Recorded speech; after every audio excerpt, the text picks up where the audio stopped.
Hey guys, this is Zuma here. Welcome to my channel. Today I am here in Georgetown, Texas. We're going to be touring the Perry model right here, which is 2373. That's the model name, and also the square footage of the home that Perry does.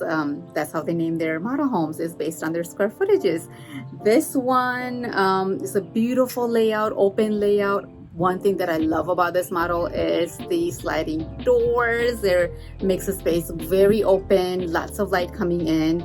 Little bit about this community. This one is in Georgetown, Parkside on the river. They've got 2 swimming pools. They also have a center where you can rent out for barbecue and parties. They've got lots of walking and hiking trails, and they're going to have a new section opening up, Parkside on the Peninsula. They just released like a few days ago. So if you're interested in picking a lot and building a house there, let me know. I've already got the relationship going on with the sales rep here, so I can help you out. That being said, let's go ahead and explore this beautiful home, Perry home, 2373. And if you have any questions, comment them below. Thanks.